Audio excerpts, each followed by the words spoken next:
We are joined by someone who was inside the funeral mass today, Republican Utah Senator Mike Lee. Senator, thank you very much. And I want to ask what you choose to remember, what you will choose to remember about Antonin Scalia.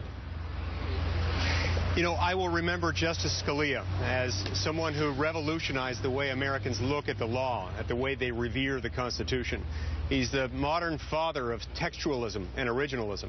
This is something that has inspired an entire generation, not only of jurists, but also of law students, lawyers, of politicians, and Americans generally, who respect and revere the Constitution, read it differently than they did a generation ago, all because of this great man. He did change the game, and he was very proud that institutions like Harvard Law School slowly over the years added to their ranks faculty members who were originalists like him.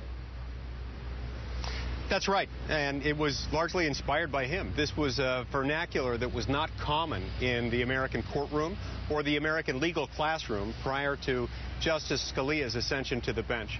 But it has become very commonplace since then, all because of him, because of the fact that he was willing to stand firm and even stand alone. Well, that was my next question. Do you think he died content in his role? That stance of his often had him writing fiery dissents where he probably would have rather been writing a majority opinion.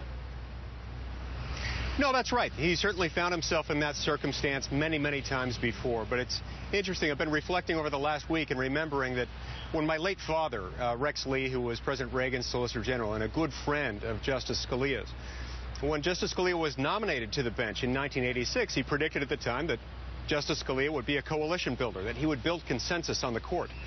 And it's interesting that for the first 10 or arguably even 20 years that he was on the court, there weren't many who would have agreed with that prediction. But today, most would agree with it. In fact, few could deny it.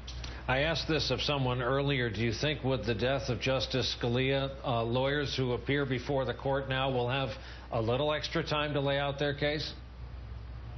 Quite possibly, yes. Justice Scalia was a very aggressive questioner, but he always asked questions in a way that really focused on the heart of the case. And so lawyers and jurists alike away from the experience, having been enlightened by his wisdom and by his questions. Senator, you're sitting there as an invited guest at this funeral mass. Also must have been so mindful of the role you now play as a member of Senate Judiciary. Can you shed any light on that? Yeah, first of all, I've been very clear in my message on this point. I've been very clear in the fact that we've got a tradition going back at least 80 years of not filling a Supreme Court vacancy arising on the Supreme Court during a presidential election year, in that presidential election year, and waiting until after the next election. But I hardly think that the moment of the funeral, the location of the funeral, just outside the church where the funeral was held, is the appropriate place to be delving into that. All right, we'll take your point and we will put off debates on that for another day, preferring instead to remember this incredible legal mind. And of course, law is as you mentioned, your family business.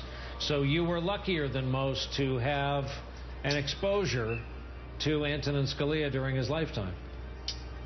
That's right. That's right. I knew of him from the time I was a young child.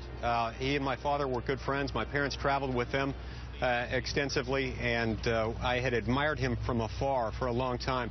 And like the Scalias, I grew up in a large family. There were 7 kids in my family, only 7, I should say, as compared to the Scalia family, which had 9. I couldn't help but think about the Scalia family today. Thinking about my father's own death 20 years ago, my heart goes out to Maureen Scalia and to the 9 children born to this couple. They're certainly going through some tough times as they remember a very dear father. Senator Mike Lee, Republican Utah, thank you very much for joining us on this day outside the Shrine of the Immaculate Conception. Appreciate it.